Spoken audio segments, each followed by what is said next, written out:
Hello everyone, this is Andrew. Welcome to Keen on America. On July 4th, 2026, America will be 250 years old. An anniversary that will, no doubt, be greeted with a mixture of celebration, contemplation, and resignation. In Keen on America, Andrew talks not just about the American past and present, but also speculates on its future. What, Andrew asks, will be the 21st century fate of this now venerable American republic? Hello everybody, it is Wednesday, March the 19th, 2025. A couple of years ago, we did a show with one of America's most entertaining and I think unusual essayists, Dan Brooks. He had a piece back then in the Financial Times about about how social media has fully, in his language, weaponized morality. Of course, he uses that word weaponize ironically. He suggests that what has changed for a whole generation of college-educated people is that they've learned to frame basically everything in moral terms. That was 2 years ago. Fast forward, though, to March of 2025, and Dan has another intriguing piece, this time in the New York Times, about how generative AI complements the MAGA style. And I think one thing one might say about the MAGA style is that nothing is moral. Dan is joining us from his home in Missoula, Montana. Dan, is that fair in terms of contrasting your 2022 essay in the Financial Times with the recent, I thought, particularly insightful one in the Times, that the MAGA style doesn't have morality? Morality is absolutely absent. I think it is a reaction against the perceived moralism of a lot of other aspects of American politics. From my perspective, at root, the MAGA style is an anti-moral style, and that's a little different from an amoral style. I think there's a more gleeful flaunting of morality, and that becomes like a different way of relating to it, as opposed to totally ignoring it. That's being very kind, Dan, but maybe you want to be kind. You're suggesting that it's an almost surreal or anarchic response to the high morality of the coastal elites. I do think that's an element of it, yeah, and I think that's also, you're right. It is wishful thinking to some degree on my part, because I don't want to believe that a large swath of the electorate has suddenly outed themselves as, for lack of a better term, assholes. But I do think that otherwise decent and that's people, a nice term, I think, to describe some of these. Yeah. I think there's a whole spectrum, and we can get more or less political in how we define people we don't like. But I think that in the same way that if the population density of grasshoppers gets high enough, they turn into locusts and they behave differently, I think there are conditions that will turn ordinary people into assholes.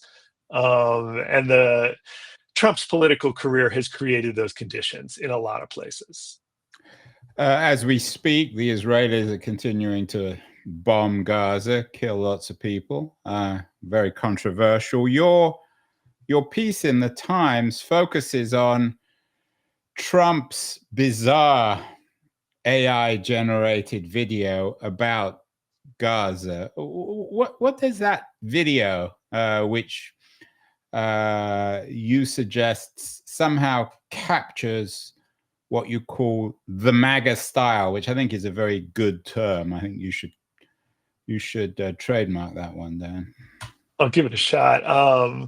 I think so. Trump Gaza, as the video is known, was produced via generative AI. The prompts that created it were fed by two Israeli video producers who live and work in Los Angeles. And they circulated it between themselves and like in a small circle of friends, and somehow it got out and went viral on So it conservative wasn't. social media. I hadn't actually read that much about it. So it wasn't designed as a big Trump mimetic video. It just sort of went viral. Yeah, Trump himself did not make the video. He posted it on Truth Social with no comments whatsoever. And for those who haven't seen the video, it's 30 seconds. It's in the style of a tourist advertisement. And it starts with sort of before images of Gaza as we know it now, with like rubble and armed people and children wandering around.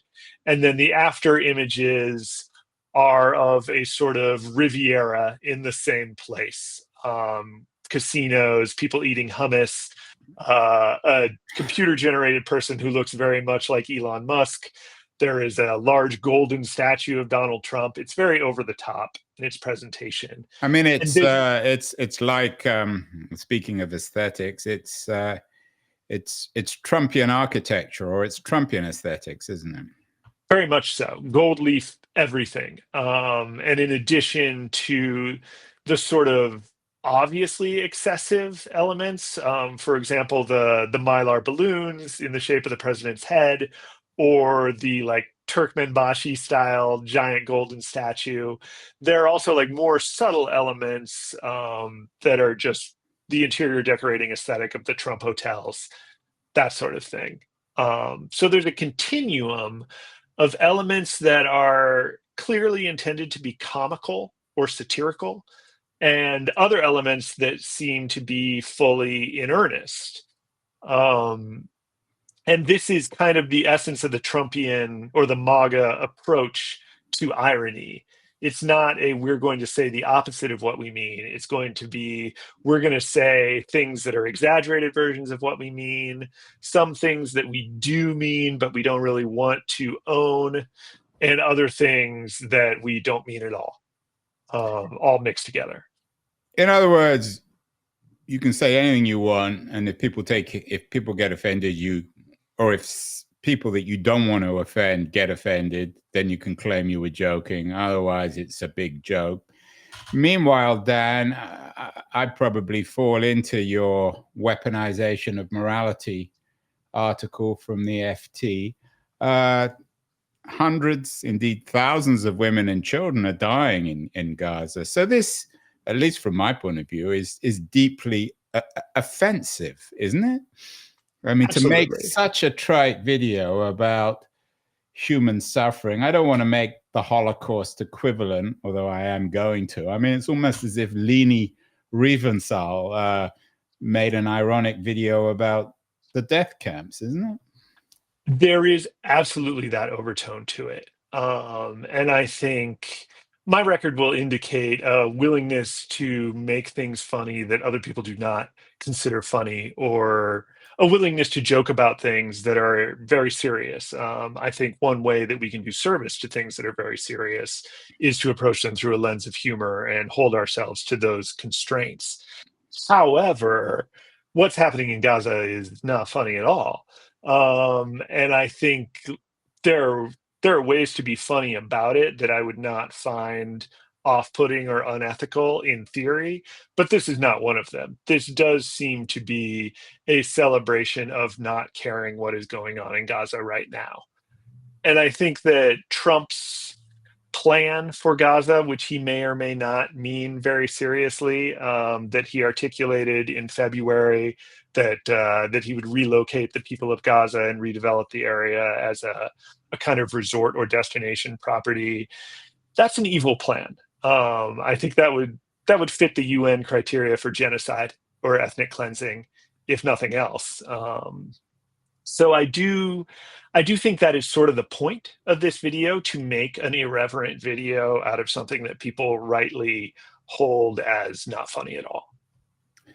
In your excellent Times piece, you talk about the irony in the video. You say it's not the stable irony of a Jonathan Swift or a Stephen Colbert, but it's nonetheless ironical. In what sense? And what does this mean if this is indeed ironical? does that mean anything can be ironical? It does, and this is a gigantic problem. The term stable and unstable irony, I'm sure I know that they are used outside of this context, but I first encountered them in Professor Wayne C. Booth's excellent book, A Rhetoric of Irony, Mm. which is as It engaging doesn't as it sound very sounds. ironic, Dan. No, it's surprisingly funny for what it is, but it is still a scholarly monograph on different types of irony. And he very early on in that book introduces a problem, which is whether something is ironic is a judgment that is left almost entirely to the reader. Obviously, like, we can intend things ironically or intend them sincerely, but we've also had the experience where you say something sincerely and people assume you're being ironic, or vice versa. And the question of how do I definitively prove that something is ironic immediately leads us into thickets. You can't really do it. And that is the reality that this sort of unstable MAGA irony trades upon. You get into an ironic mode of speaking, and it expands the range of things that you can safely say.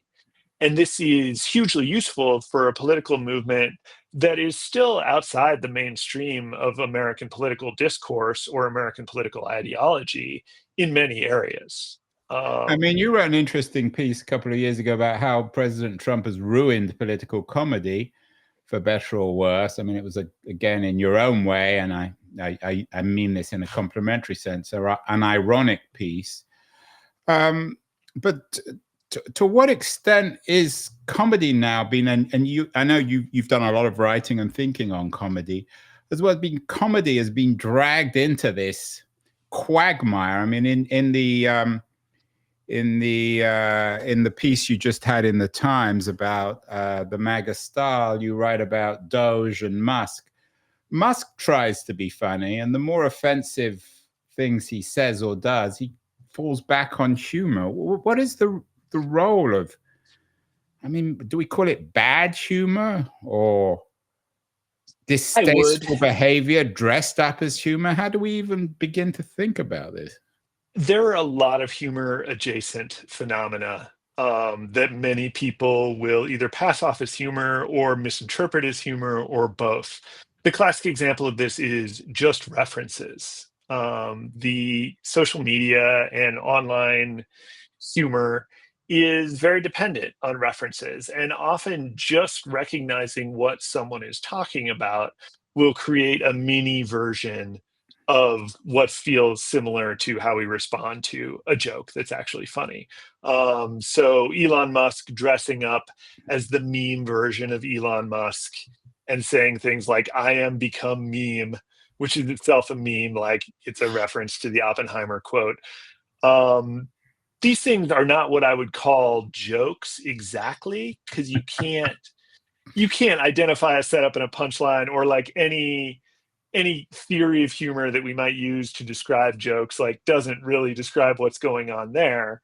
But at the same time, it creates like a sort of jocular tone, like an atmosphere of joking around. Yeah, I mean, it's the, and I don't like this term, but it used to be popular. It's not anymore. It's the postmodern quality of Musk in particular, when he appears on television or in photographs or at events with a big chainsaw, and he's playing Musk with a chainsaw, isn't he? And he seems to think it's funny, and I guess some people agree with him.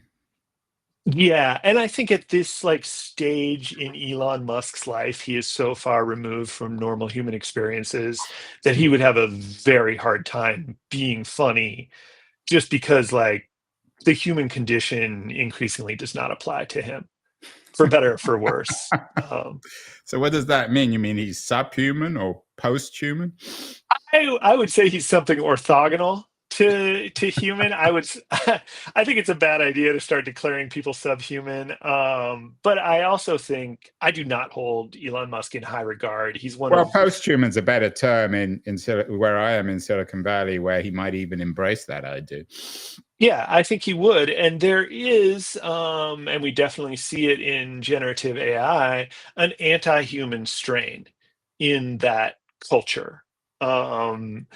The technology of increasing human efficiency is, in my opinion, fundamentally an anti-human project.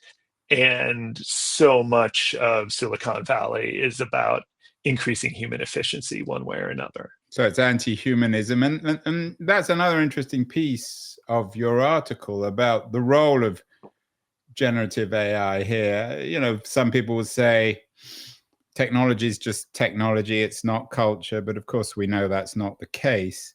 And you seem to be suggesting in this intriguing essay, Dan, that this irony, this MAGA irony, is somehow in sync, literally and metaphorically, with this new technology of AI. Is that true?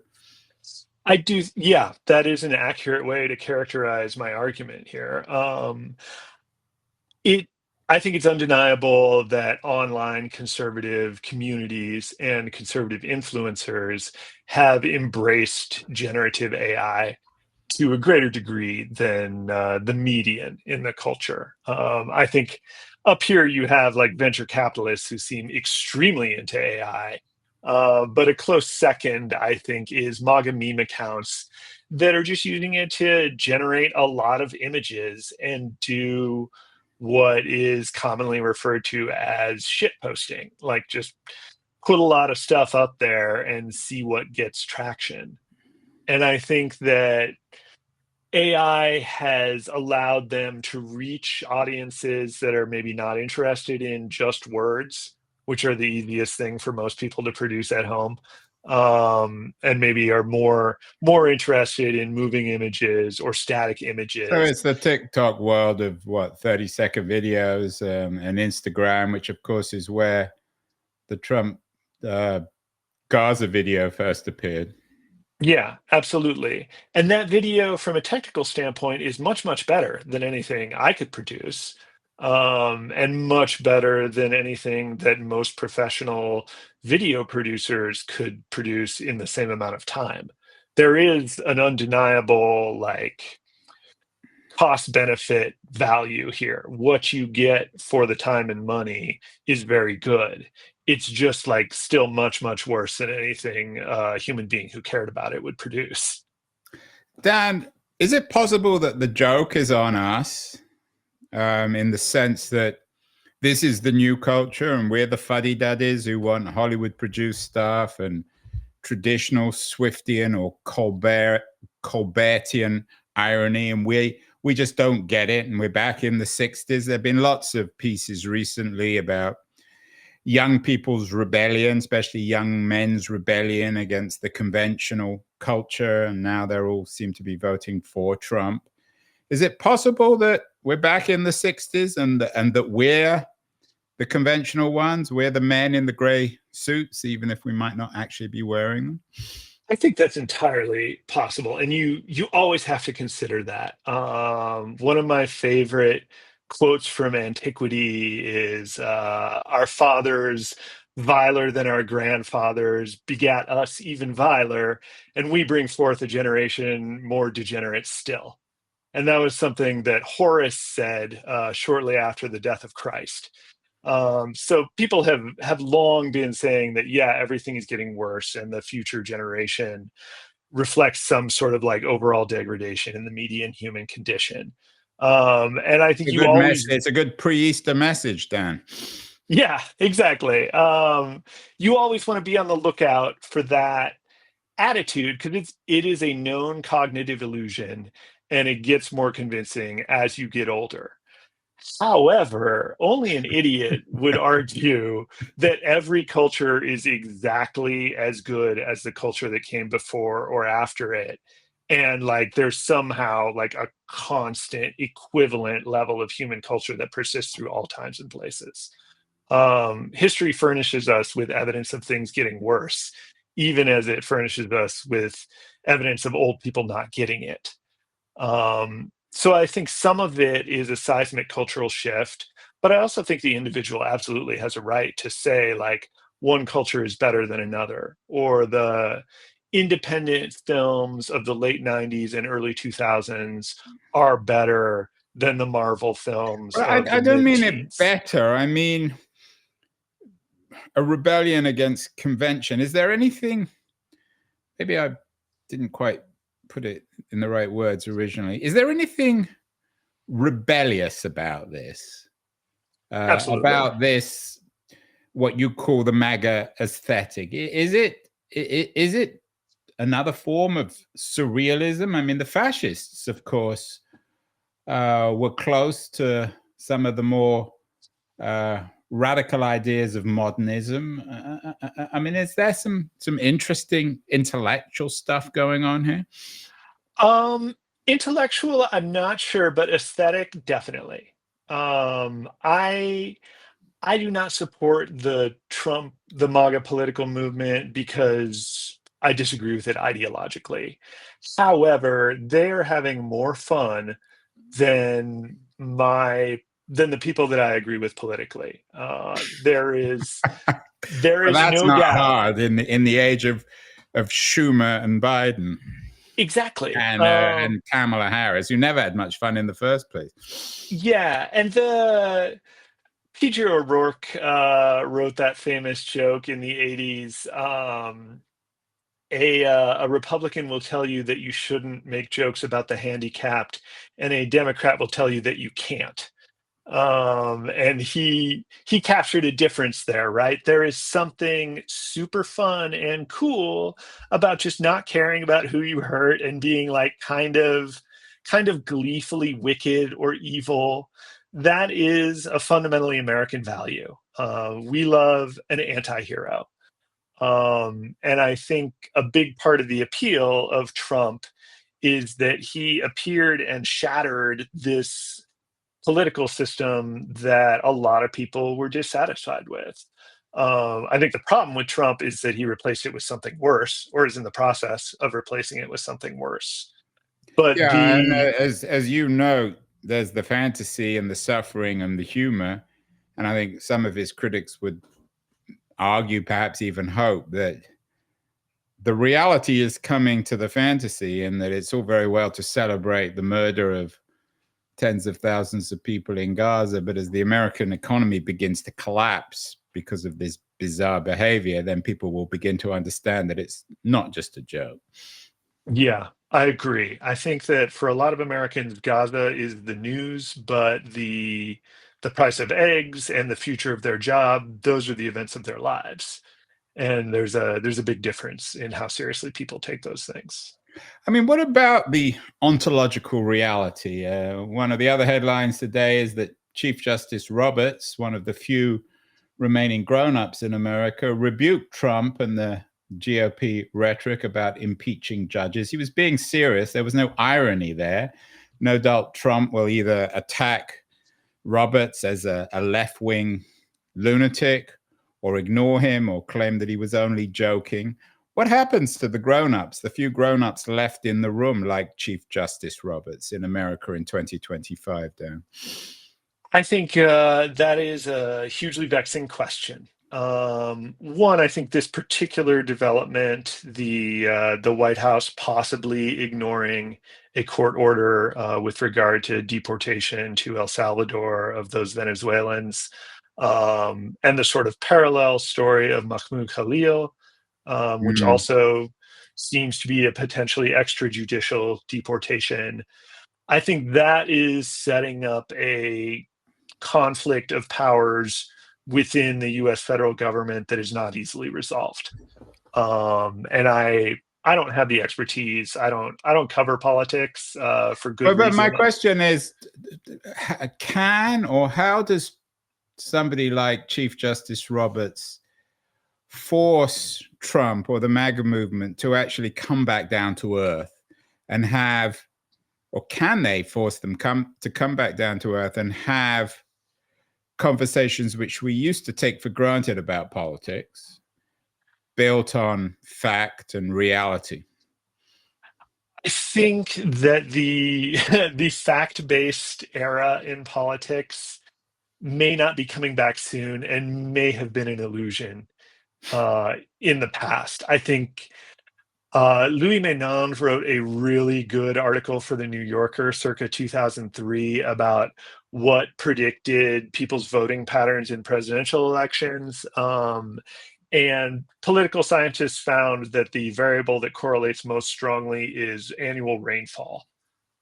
People are making their political decisions based on a lot less like news and facts and coherent ideology than many of us assume, I think. I think they're doing it on associations and vibes. And this is an area in which MAGA has a real advantage because there are large demographics that understand that people like them vote Republican, even though those demographics do not benefit from Republican rule. And how much is this connected, Dan, with broader cultural developments? You do lots of interesting writing for the Times. You wrote about, I have to admit, I haven't heard this band, Maneskin as the last rock band, the end of the rock and roll age, and then about professional wrestling Stranger Star. How much of what's happening in politics with MAGA is reflected in a broader cultural context? Definitely the irony is of its time and of our culture. I think like this culture is so much more ironic than the culture of the 80s. I think you really see it take off in the mid 90s. Like that's when you start seeing commercials where like a cool guy comes out and he's like, I'm doing this stupid commercial for Nike and it's fake. And this became sort of the official position of what I'm going to call institutional communication in American culture was opposition to institutions. And this is the way we talk now in the mainstream, is this sort of ironized, isn't all of our culture and society kind of bullshit attitude. And that resonates with people. I do it myself. I think it can be a cynical approach, and I think we want to watch out for it. I think there are real values that we share, and like some of them we should affirm because they're in danger. But there's no question that we are sort of steeped in an irony now where the worst thing you can be is cringe or overly sincere. Maybe that's why no one watches my show. You wrote an interesting piece in The Guardian a couple of years ago about the idea of selling out, which was very much of a 90s idea built with bands like Nirvana and grunge. Are you suggesting that we're still, in a peculiar sense, living in a kind of hyper 90s, or a 90s which has sort of eaten itself in a bizarre way? I think I was about to say I think we're living in a post-90s era, which may be the most fatuous thing I've ever said. The 90s are definitely in the past at this time. But I do maybe think it's the 2090s rather than the 1990s. Yeah, there is a bit of a 2090s thing going on. One major difference, I think, so I spent the 90s very committed to punk rock. And I was very suspicious of major label bands and like the major label music system more generally, and pop music in particular. And I think pop music has totally won at this point. There is critical consensus that pop music is good. And I think some of it is like, definitely critics should have been considering certain pop music more deeply in the past, because some of it was very good and got ignored because critics were focused on rock or like rap, like harder rap or whatever. But I also think like more and more music is getting concentrated in mega stars, and the idea that having a smaller audience and doing something weird is a good in and of itself has definitely become less popular. I don't think people believe that as much anymore, if at all.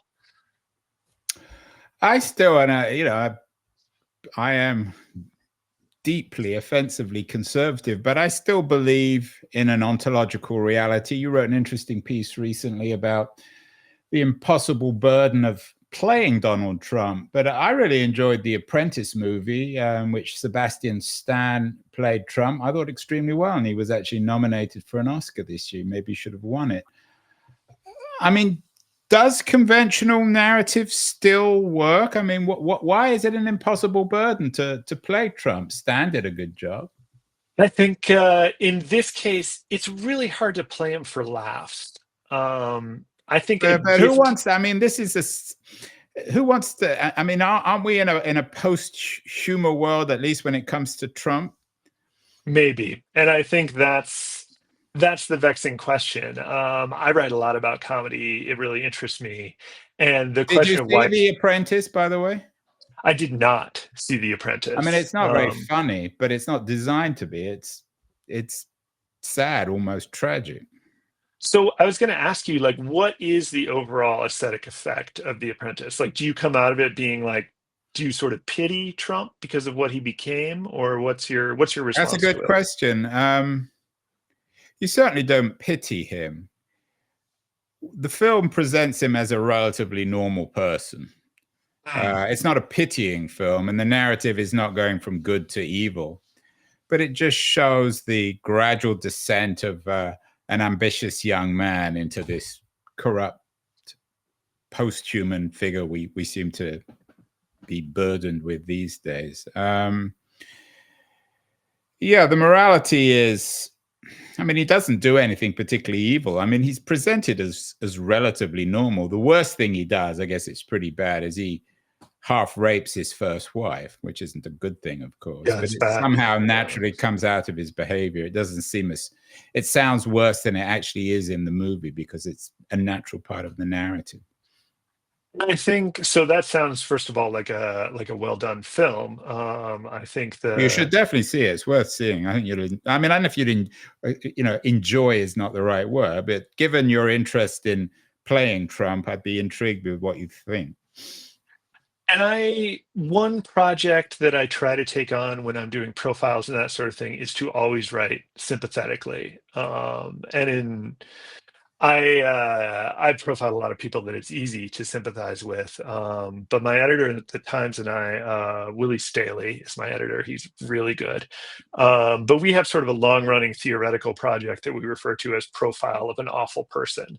For a while, we were trying to do Bashar al-Assad's U.S. publicist, someone who you would have a hard time sympathizing with, and then try to write a profile that allows you to understand how it all works from their perspective, like why they are doing these things that seem so far outside the bounds of what most people would do. And I think Trump is a very interesting figure in that regard because he is so far outside the bounds of normalcy at this point in his life. But I assume it all makes sense to him from the inside. Yeah, he seems still angry. That's my reading of him, that he somehow feels to be burdened with injustice. I don't know whether that's part of his shtick or whether it's genuine. I do think there's a grievance there. And I think, I was lucky enough not to be born into generational wealth. But I think that if you are born in those circumstances, you always get an asterisk next to anything you accomplish. I think, I do not think that Trump is an especially genius businessman, but if he were, you could always criticize him for starting with money and connections. Yeah, I always thought he's got a bit of a bad rap on that. I mean, a lot of people are born with wealth. Most of them don't take their parents' money and triple it or quadruple it, whatever he's done. So I think on the financial side, which is neither here nor there, really, he's not as dumb as some people present. Finally, Dan, I was interviewed on yesterday's show about the current state of American journalism, and one of the remarks I made was that I just don't know where all this is going. I don't mean to sound like a kind of Fukuyama style end of history person. And it's kind of reversed because Fukuyama's end of history was a positive development. But it's hard to imagine how more ironic or absurd this whole Trump thing can become without it just basically collapsing on itself or something really terrible happening in America waking up. Am I wrong? Can this become even more absurd, even more sort of MAGA ironic? I don't think you're wrong. My experience has taught me that life can always get a little bit weirder, but I think there is a theoretical limit. In the same way, if 100% of your statements are ironic and you never make a sincere statement, then you have defeated language and it becomes useless to you. And I think by the same token, there are certain bedrock goals and projects that the Trump administration is not screwing around about. I think the most immediate example is lowering taxes on high earners. That's been a consistent principle of theirs, and they have not violated it. They have always acted to do that. First thing. Um, I think the larger question of like how willing are they to flaunt norms and this and that could get worse. I think you could. He's still wearing a suit in the White House, and I don't think that'll ever change. But otherwise, I think you could see him become the first president to, for example, tell the Supreme Court to have sex with itself, or like some sort of wild violation of pre-existing norms. Or It might be declare coming. that he's not going to pay the national debt and try and Yeah, stiff his lenders in the same way as he did that in business terms. yeah. I think the finance community might not let him. I think that's one way you see the end of his political career. And Right. there Wall Street are, is, I mean, in the same way Liz Truss's career in the UK was destroyed by the markets, it seems one of the few ontological certainties that there's no postmodernism in the market. There's no irony. yeah, and I think Trump is still subject to the reality principle, just like the rest of us. I think the scenario in which he screws around and causes a recession and suddenly becomes a Carter level unpopular president is completely plausible. And then what becomes of art in that world, Dan? Do we go back to more conventional movies? Do we lose interest in absurd, supposedly ironic Gaza videos of Trump and Musk dancing around in a Mar-a-Lago style Gaza? I think those videos are going to become a permanent feature of our cultural landscape. The same way that static image memes with what is it, Moderna font or Verdana or whatever that font is called, Impact. Those are just a recognizable form now, and they're out there, and they have an audience, like a dedicated audience, roughly the size of the dedicated audience for like opera or ballet, and then a casual audience that sees them with about the same frequency your average TV watcher is going to run into the Nutcracker or Swan Lake. And so I do think that once the honeymoon period with generative AI is over and people are like, okay, what are the actual use cases of this technology? We are going to see amateurs continue to use it the same way they use Photoshop today. Cult of the Amateur, how generative AI complements the MAGA style by one of America's most original and uncompromising essayists, Dan Brooks. Dan, great to have you back on the show, and I hope it won't be 2 years before you come back. You offer a view of America that is important. Thank you so much. Thank you, Andrew. I appreciate that. Can I step on the scene? I'm ready to attack. Andrew Keane. Yeah, he's the one to bash. Asking questions, no filter, just keeps on grinning. He is the man who's got the whole crowd spinning. Money, fame, success, it's all in his sight. He'll dig deep, expose you with all his might. No sugarcoating, he'll cut right through. Andrew King, he's the one to spew. Yeah, he's an